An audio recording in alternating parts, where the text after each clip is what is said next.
नमस्कार, आपका बहुत बहुत स्वागत है। मैं हूं आपके साथ वर्षा शर्मा और रुक करेंगे देश और दुनिया की तमाम खबरों की ओर। दिल्ली से बड़ी खबर है, जहां भगवान बिरसा मुंडा की 150वीं जयंती राष्ट्रीय दलित प्रेरणा स्थल पर विशेष कार्यक्रम का आयोजन हुआ है। राष्ट्रपति द्रौपदी मुर्मू ने जयंती पर श्रद्धांजलि अर्पित की है। उपराष्ट्रपति सीपी राधाकृष्णन ने नमन किया है। स्पीकर ओम बिरला और उपसभापति भी मौजूद हैं। प्रेरणा स्थल पर बिरसा मुंडा को अर्पित पुष्पांजलि की गई है। सबसे बड़ी खबर हम आपको बता रहे हैं, जहां बता दें कि राष्ट्रपति द्रौपदी मुर्मू ने श्रद्धांजलि अर्पित की है और इसके साथ ही उपराष्ट्रपति सीपी राधाकृष्णन ने भी नमन किया है और लोकसभा स्पीकर ओम बिरला भी मौजूद हैं। और इसके साथ ही तस्वीरों में भी आप देख सकते हैं कि भगवान बिरसा मुंडा की 150वीं जयंती पर राष्ट्रपति द्रौपदी मुर्मू और उपराष्ट्रपति सीपी राधाकृष्णन और इसके साथ ही लोकसभा स्पीकर ओम बिरला ने भी श्रद्धांजलि अर्पित की है। और इस दौरान बता दें कि यहां तमाम लोग मौजूद रहे और प्रेरणा स्थल पर बिरसा मुंडा को पुष्पांजलि अर्पित की गई है।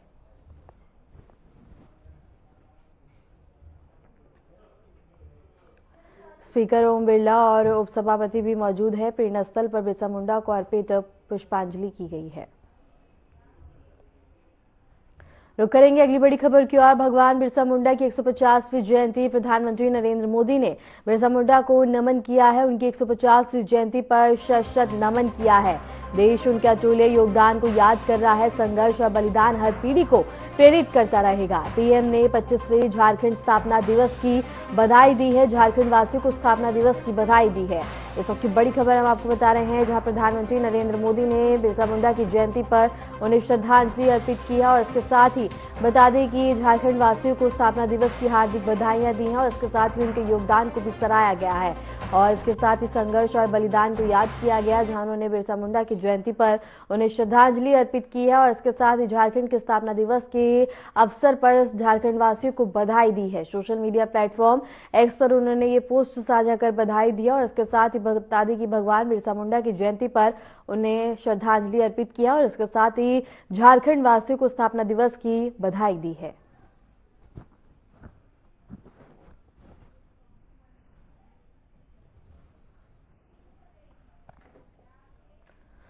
रुक करेंगे अगली बड़ी खबर की ओर। प्रधानमंत्री नरेंद्र मोदी का गुजरात का दौरा है। सूरत में निर्माणाधीन बुलेट ट्रेन स्टेशन का दौरा करेंगे। हाई स्पीड रेल कॉरिडोर की प्रगति की समीक्षा करेंगे और जनजातीय गौरव दिवस के मौके पर जाएंगे नर्मदा। गुजरात को देंगे 9,700 करोड़ की सौगात। परियोजना का उद्घाटन और शिलान्यास किया जाएगा। जनजातीय गौरव दिवस कार्यक्रम में शामिल होंगे। बिरसा मुंडा की 150वीं जयंती समारोह में भी भाग लेंगे। इस वक्त की बड़ी खबर हम आपको बता रहे हैं, जहां प्रधानमंत्री नरेंद्र मोदी का दौरा है और बिरसा मुंडा की 150वीं जयंती समारोह में हिस्सा लेंगे पीएम मोदी और बता दें कि परियोजना का लोकार्पण और शिलान्यास करेंगे। गुजरात को देंगे 9,700 करोड़ की सौगात और जनजातीय गौरव दिवस के मौके पर बता दें कि यह सौगात दी जाएगी। सूरत में निर्माणाधीन बुलेट ट्रेन स्टेशन का दौरा करेंगे। हाई स्पीड रेल कॉरिडोर की प्रगति की समीक्षा भी करेंगे पीएम मोदी। जनजातीय गौरव दिवस के मौके पर जाएंगे नर्मदा। गुजरात को देंगे 9,700 करोड़ की सौगात। परियोजना का उद्घाटन और शिलान्यास किया जाएगा। जनजातीय गौरव दिवस कार्यक्रम में शामिल होंगे पीएम मोदी। बिरसा मुंडा की 150वीं जयंती समारोह में भाग लेंगे।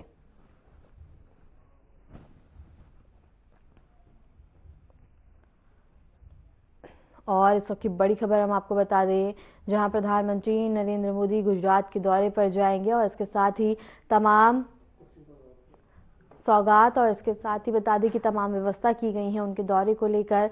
सुरक्षा के मद्देनजर व्यापक इंतजाम है और दौरे को लेकर बता दें कि तमाम व्यवस्था की गई है और गुजरात वासियों को सौगात देंगे।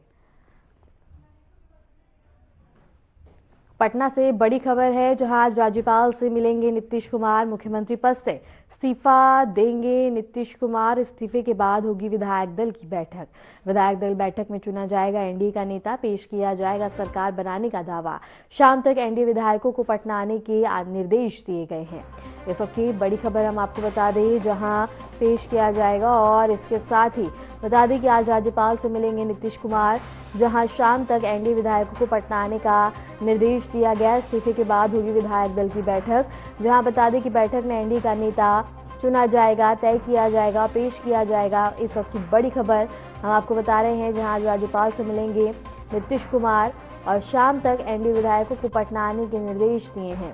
इस्तीफे के बाद होगी विधायक दल की बैठक, जहां इस्तीफे के बाद और इसके साथ ही विधायक दल की बैठक में एनडीए का नेता चुना जाएगा।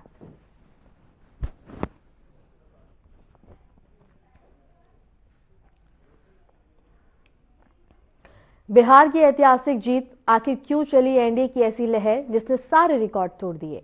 बिहार चुनाव कहें या बिहार की राजनीति का टर्निंग पॉइंट, जहां विपक्ष ने पूरा दम लगाया, गठबंधन बनाए, लेकिन नतीजों की सुबह जब हुई तो आंकड़े एक ही बात कह रहे थे, बिहार में एनडीए की सुनामी आई है और ऐसा समर्थन मिला जैसे पहले कभी नहीं देखा गया। लेकिन सवाल वही है, इतनी भारी जीत क्यों मिली, कौन कौन से फैक्टर हावी रहे, क्या था सामाजिक समीकरण जिसने पूरा चुनावी गणित ही बदल दिया। क्या वास्तव में महिलाओं ने इस बार तय कर दिया है सत्ता किसके हाथ में जाएगी, और क्या मोदी फैक्टर अब भी उतना ही मजबूत है, इसी को लेकर देखिए एक खास रिपोर्ट।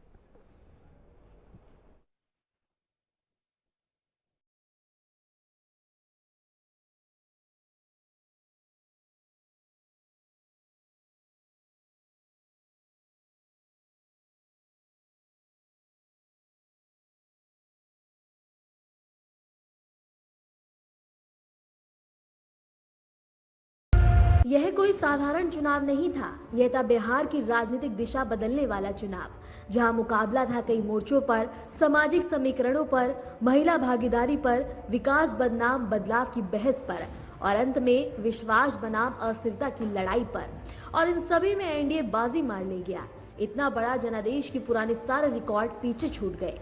बिहार की राजनीति जातीय समीकरणों पर टिकी रही, लेकिन इस चुनाव में पहली बार समीकरणों को सिर्फ संभाला नहीं गया, उन्हें री इंजीनियर किया गया। एनडीए ने उन वोट समूह पर फोकस किया जो लंबे समय से राजनीतिक चर्चा में साइलेंट रहे, जैसे कि अत्यंत पिछड़ा वर्ग, गैर यादव ओबीसी, दलित ग्रामीण महिलाएं। जहां विपक्ष माय समीकरण मुस्लिम यादव के भरोसे चुनाव लड़ रहा था, वहीं एनडीए ने उससे कई बड़ा सामाजिक गठबंधन बनाया। यह गठबंधन वोटों को सिर्फ जोड़ा नहीं, उसने पूरे राज्य में नए राजनीतिक ध्रुवीकरण की नींव रख दी। बीजेपी जेडीयू का यह कोर वोट बेस इतना मजबूत हो गया कि कई वोटों पर मुकाबला शुरू होने से पहले ही तय दिख रहा था। सामाजिक इंजीनियरिंग एनडीए की जीत का पहला स्तंभ बना है। यह चुनाव महिला मतदाताओं का चुनाव था। इतना बड़ा मतदान की एनालिस्ट भी हैरान रह गए। बता दें कि एनडीए की कई योजनाएं जैसे मुफ्त राशन, उज्ज्वला गैस, आवास, स्वास्थ्य बीमा, डीबीटी के जरिए सीधे मदद, इन सभी ने महिलाओं को सीधे प्रभावित किया। लेकिन असली गेम चेंजर रहा महिला रोजगार योजना, जिसमें महिलाओं को 10,000 की नगद सहायता देने का वादा किया गया। यह कोई आम चुनावी घोषणा नहीं लगी, बल्कि एक सीधी आर्थिक राहत जैसे महसूस हुआ। बिहार की 2022 जातीय गणना बताती है कि 34% घर 6,000 या उससे कम मासिक आय पर चल रहे थे। एससी और ईबीसी समुदाय में यह प्रतिशत और अधिक है। ऐसे घरों के लिए 10,000 की रकम एक महीने की कमाई से भी ज्यादा थी। ऐसी महिलाओं ने इस योजना को भविष्य बदलने वाली स्कीम की तरह स्वीकार किया और इसी भरोसे ने कई सीटों पर निर्णायक असर डाला। कई लोग मानते थे कि शराबबंदी का असर अब काफी फीका पड़ गया, लेकिन सच बिल्कुल उलट था। महिलाओं में शराबबंदी के लिए समर्थन अब भी बहुत गहरा है और घर में झगड़े कम हुए, घरेलू हिंसा में कमी आई, पैसे की बचत हुई और परिवार का माहौल बेहतर हुआ। अवैध शराब की चुनौतियां मौजूद हैं, पर सिद्धांत के तौर पर शराबबंदी आज भी महिलाओं के लिए एनडीए की पहचान है। इस चुनाव में पीएम नरेंद्र मोदी का फैक्टर पूरी तरह से प्रभावी रहा। लोगों ने वोट दिया विकास, सुशासन, राष्ट्र सुरक्षा और सबसे अधिक नेतृत्व की विश्वास पर। पीएम मोदी की रैलियां, उनके भाषण, उनका व्यक्तिगत ब्रांड, एनडीए के प्रत्याशी को अतिरिक्त लाभ मिलता गया। कुछ सीटों पर प्रत्याशी कौन है, यह सवाल भी पीछे रह गया, क्योंकि मोदी वोट का केंद्र बन चुके थे। कागज पर विपक्ष का गठबंधन मजबूत दिखता था।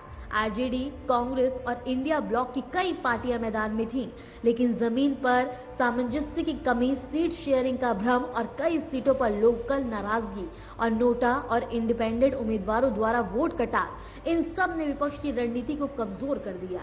वोटर लिस्ट विवाद विपक्ष के लिए मुद्दा बन सकता था, लेकिन इसका उल्टा ही असर हुआ। महिला रेशियो 907 से घटकर 892 यानी कि 5.7 लाख नाम कम। विपक्ष ने इसे वोट चोरी बताया, पर महिलाओं ने इसे चुनौती की तरह लिया और अपने नाम चेक किए, दूसरों के नाम चेक कराए और तय किया इस बार हर हाल में वोट डालना है। नतीजा महिला मतदान और बढ़ गया। गांव में रिकॉर्ड मतदान हुआ, जहां एनडीए ने सड़क, बिजली, रोजगार, शिक्षा और स्वास्थ्य जैसे स्थानीय मुद्दों को प्रमुखता दी। यह रणनीति सफल रही। ग्रामीण मतदाता खासकर महिलाएं और युवा बड़े पैमाने पर एनडीए के पक्ष में खड़े हो गए। 1.80 लाख जीविका दीदियों को बूथ लेवल पर सक्रिय किया गया। फॉर्म भरवाना, वोटरों को बूथ तक लाना और पहली बार वोट करने वालों को समझना, इन दीदियों की वजह से एससी, ईबीसी महिलाएं, युवा महिलाएं, छोटे गांवों की महिलाएं पहली बार इतनी संख्या में वोटिंग बूथ तक पहुंची।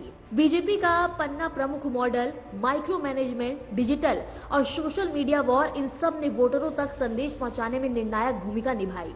हाई वोल्टेज प्रचार ने पूरे चुनाव को एक तरंग में बदल दिया। सामाजिक तालमेल, महिला वोटरों का ऐतिहासिक भरोसा, मोदी का नेतृत्व, विपक्ष का बिखराव और ग्रामीण मतदाताओं का भारी उत्साह, इन सभी ने मिलकर बिहार में एनडीए को ऐसी जीत दिलाई जो सिर्फ जीत नहीं, एक राजनीतिक संदेश है, एक नई दिशा, एक नया सामाजिक गठबंधन। बिहार की राजनीति अब बदल चुकी है और यह बदलाव सिर्फ आज नहीं, आने वाले चुनावों पर भी गहरा असर छोड़ेगा। तो बिहार चुनावों का इतिहास निर्माण सिर्फ सीटों का खेल नहीं था, यह था सामाजिक समीकरणों, महिला शक्ति और नेतृत्व पर भरोसा का एक नया अध्याय। एनडीए की जीत एक संदेश है। संदेश की राजनीति अब सिर्फ बयानबाजी पर नहीं, जमीन पर किए काम और भरोसे की निरंतरता पर टिकी है। महिलाओं की भागीदारी, ग्रामीण मतदाताओं की निर्णायक भूमिका और मोदी नेतृत्व की अपील ने मिलकर एक ऐसा जनादेश दिया जिसने बिहार की राजनीति की दिशा बदल दी। आने वाले वर्षों में ट्रेंड राजनीतिक रणनीतियों, सोशल इंजीनियरिंग और चुनावी गणित सब पर असर डालेगा और यही वजह है कि इन नतीजे को सिर्फ एक चुनाव नहीं, एक राजनीतिक मोड़ माना जा रहा है। Bureau report, Aryan TV.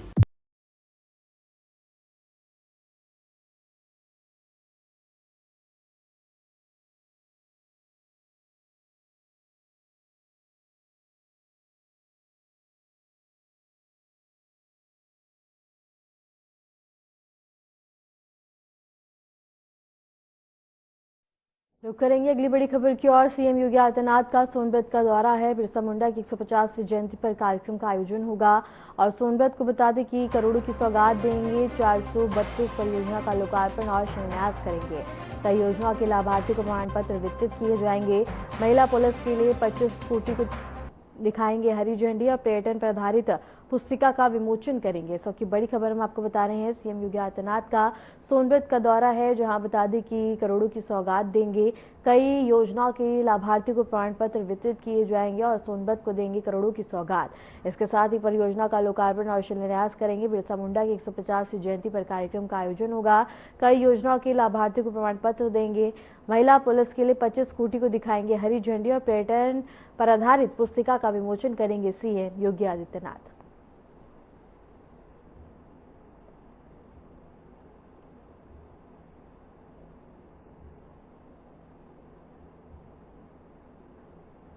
और इसके साथ ही सबकी बड़ी खबर हम आपको बता रहे हैं, सीएम योगी आदित्यनाथ का सोनभद्र का दौरा है, जहां करोड़ों की सौगात देंगे वो सोनभद्र को। और इसके साथ ही बता दें कि भगवान बिरसा मुंडा की 150वीं जयंती पर भव्य कार्यक्रम का आयोजन होगा, जहां सीएम योगी आदित्यनाथ शिरकत भी करेंगे। और इसके साथ ही बता दें कि पर्यटन पर आधारित पुस्तक का विमोचन भी करेंगे।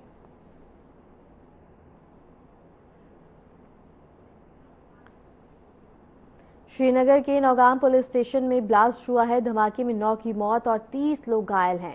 मरने वालों में बता दें कि जम्मू कश्मीर पुलिस का जवान भी शामिल है। श्रीनगर प्रशासन के 2 अधिकारी भी इसमें शामिल हैं। घायलों में ज्यादातर पुलिसकर्मी शामिल हैं। घायलों का अस्पताल में इलाज जारी है। और इसके साथ ही बता दें कि नाइटेड पर चल रहा है निरीक्षण। सुरक्षा बलों ने जब्त किया था एक्सेस लॉबी और एफएसएल की टीम की जांच के दौरान ये धमाका हुआ है। धमाके से स्टेशन पूरी तरह से तबाह हो गया है। इस वक्त की बड़ी खबर हम आपको बता रहे हैं, जहां बता दें कि ज्यादा पुलिसकर्मी यहां शामिल हैं। और नौगाम से सबसे बड़ी खबर हम आपको बता रहे हैं, जहां ब्लास्ट होने के कारण बता दें कि कई पुलिसकर्मी घायल हो गए हैं और इसमें मौतें हुई हैं। और बता दें कि निरीक्षण किया जा रहा है, सुरक्षा बल तैनात है। घायलों को अस्पताल में इलाज के लिए भर्ती कराया गया है और ज्यादातर पुलिसकर्मी इसमें शामिल हैं। इस वक्त की बड़ी खबर हम आपको बता दें, श्रीनगर प्रशासन के अधिकारी भी इसमें शामिल थे। और श्रीनगर के नौगाम पुलिस स्टेशन पर ब्लास्ट हुआ। धमाके में 9 की मौत हो गई, 30 लोग घायल हैं। मरने वालों में जम्मू कश्मीर पुलिस का जवान भी शामिल है। श्रीनगर प्रशासन के 2 अधिकारी भी इसमें शामिल हैं। घायलों में ज्यादातर पुलिसकर्मी शामिल हैं। इसके साथ ही घायलों को इलाज के लिए अस्पताल में भर्ती करवाया गया है। सुरक्षा बलों ने बता दें कि सामान भी जब्त किया है। एफएसएल की टीम की जांच के दौरान यह धमाका हुआ है। धमाके से स्टेशन पूरी तरह से तबाह हो गया। इस वक्त की बड़ी खबर हम आपको बता रहे हैं, जहां जम्मू कश्मीर के और इसके साथ ही बता दें कि इसमें पुलिसकर्मी सबसे ज्यादा शामिल हैं। इस वक्त की बड़ी खबर हम आपको नौगांव से बता रहे हैं, जहां पुलिस स्टेशन में ब्लास्ट हुआ है और इसके साथ ही कई लोग घायल हुए हैं इसमें, और घायलों को इलाज के लिए अस्पताल में भर्ती करवाया गया है। इस धमाके में 9 की मौत हो गई है और 30 लोग घायल हैं।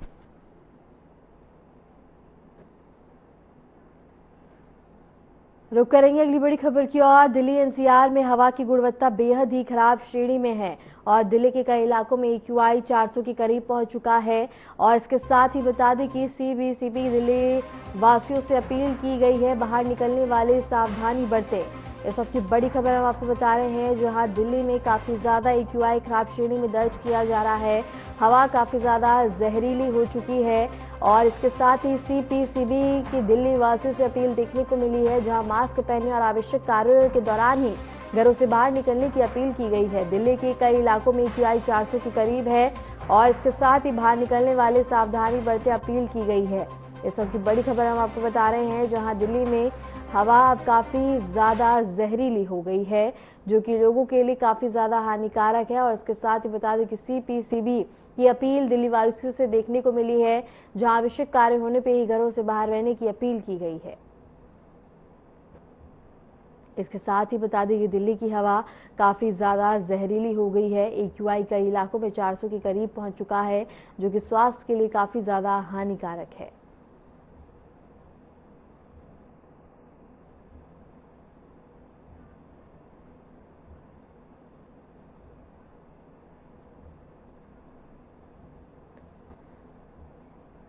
इस वक्त की बड़ी खबर हम आपको बता रहे हैं, जहां दिल्ली की हवा अब काफी ज्यादा खराब श्रेणी में दर्ज की जा रही है और इसके साथ ही AQI 400 के करीब कई इलाकों में दर्ज किया जा रहा है, जो कि स्वास्थ्य के लिए काफी ज्यादा हानिकारक है।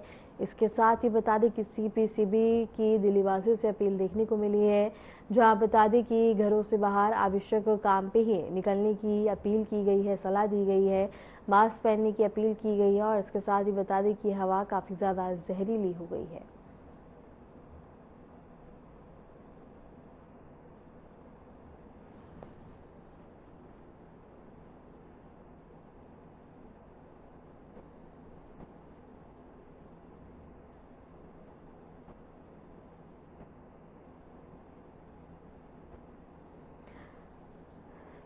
अंतर्राष्ट्रीय मंच पर सजे हुए सूट और पीछे की ओर सवारे बालों के 7 कदम बढ़ते हुए सीरिया के नए राष्ट्रपति अहमद अल-शारा का पब्लिक ट्रांसफॉर्मेशन अब निर्णायक दौर में दिख रहा है। कभी लड़ाकू वर्दी में नजर आने वाले ये शख्स अब नए नाम और नई पहचान के साथ दुनिया के सबसे ताकतवर नेताओं से हाथ मिला रहे हैं। बता दें कि वर्ल्ड पॉलिटिक्स का नया चेहरा बागी से व्हाइट हाउस तक और सीरिया के राष्ट्रपति अब एक नई पहचान के साथ देखने को मिल रहे हैं। इसी के साथ देखिए एक खास रिपोर्ट।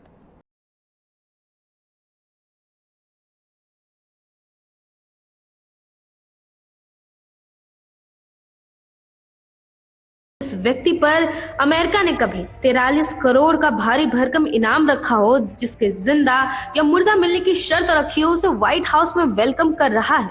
ये वही अमेरिका है जो आतंकवाद के खिलाफ जीरो टॉलरेंस की पॉलिसी का दावा करता है। लेकिन हालात कुछ यूं बदले कि आज उसी व्यक्ति को व्हाइट हाउस में दावत मिल रही है, जो अमेरिका का दुश्मन नंबर 1 था। अल-सरा व्हाइट हाउस में पहुंचने वाले पहले सीरियाई प्रेसिडेंट है। डोनाल्ड ट्रंप उनकी तारीफ करते थक नहीं रहे। पहली बार जब सऊदी अरब में उनकी मुलाकात अल-सरा से हुई थी, तब उन्होंने सीरियाई राष्ट्रपति को हैंडसम और टफ कहा था। दोबारा मुलाकात में ट्रंप ने कहा कि सबका एक बुरा अतीत होता है और अल-सरा का भी है। शायद ट्रंप भूल गए हैं कि एक बुरा वक्त अमेरिका ने भी देखा था। साल 2001 में, जब वर्ल्ड ट्रेड सेंटर को उसी अलकायदा की एक साजिश ने 2 टुकड़ों में बांट दिया, जिसके पूर्व सदस्य के साथ वो हाथ मिला रहे हैं। सोशल मीडिया पे इस वक्त एक न्यूज शो का एक क्लिप वायरल हो रहा है, जिसमें महिला एंकर सीरियाई प्रेसिडेंट से 19/11 को लेकर सवाल कर रही है, जिसमें महिला एंकर सीरियाई राष्ट्रपति से 19/11 को लेकर सवाल किया कि क्या आपको इस बात का पछतावा है कि अलकायदा ने वो हमला किया। इसके जवाब में अलसरा ने सीधे सीधे कहा, मैं उस वक्त सिर्फ 19 साल का था और बहुत छोटा था, मेरे पास कोई निर्णय लेने की क्षमता उस वक्त नहीं थी। उस वक्त मेरे इलाके में अलकायदा था भी नहीं। तुम आप इस बारे में एक गलत आदमी से सवाल पूछ रही हैं। हम हर उस नागरिक के लिए शोक जताते हैं जो इसमें मारे गए, और हमें पता है कि युद्ध में लोग कितना कुछ सहते हैं। बता दें, अमेरिका में 11 सितंबर को एक दर्दनाक दिन के तौर पे याद किया जाता है। ये वो दिन है जब एक आतंकी हमले में 3000 लोगों की जान चली गई। 11 सितंबर 2001 को अलकायदा के आतंकवादियों ने अमेरिका को दहलाकर रख दिया। इस हमले को 9/11 अटैक के तौर पे जाना जाता है। 11 सितंबर 2001 को अलकायदा के 19 आतंकवादियों ने 4 कमर्शियल विमानों को हाईजैक किया। 2 विमानों को न्यूयॉर्क सिटी की तरफ मोड़ा गया, जहां निशाने पर वर्ल्ड ट्रेड सेंटर आया। आतंकियों ने हाईजैक किए गए विमानों को ट्विन टावर से ले जाकर लड़वा दिया। फिर कुछ ही घंटों में दोनों इमारत धराशायी हो गई। तीसरा विमान अमेरिकी रक्षा मंत्रालय यानी कि पेंटागन में ले जाकर क्रैश कर दिया गया। चौथे विमान में पैसेंजर ने आतंकियों का विरोध करना शुरू किया, जिसके बाद वो कैलिफोर्निया के एक खाली खेत में जाकर क्रैश हो गया। इस हमले ने अमेरिका को दहला कर रख दिया। अलसरा की ये टिप्पणी सुनने के बाद तो हर कोई हैरान रह गया। दुनिया जानती है कि आतंक की दुनिया में अल-जोलानी के नाम से मशहूर अलसरा अलकायदा के एक्टिव मेंबर रह चुके हैं। उन्होंने उसामा बिन लादेन, बगदादी जैसे आतंकवादियों से प्रेरित लेकर आतंकवाद की राह चुनी है, और अब वो यहाँ तक पहुंचे हैं।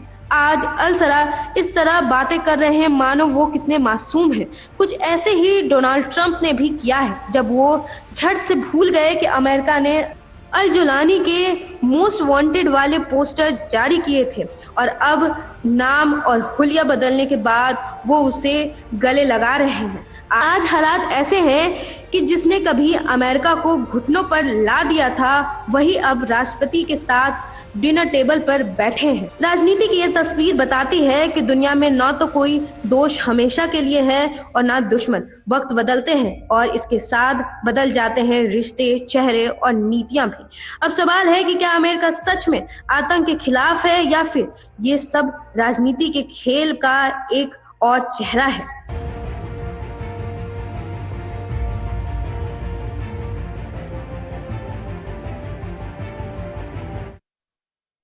फिलहाल के लिए खबरों में इतना ही, और ऐसी देश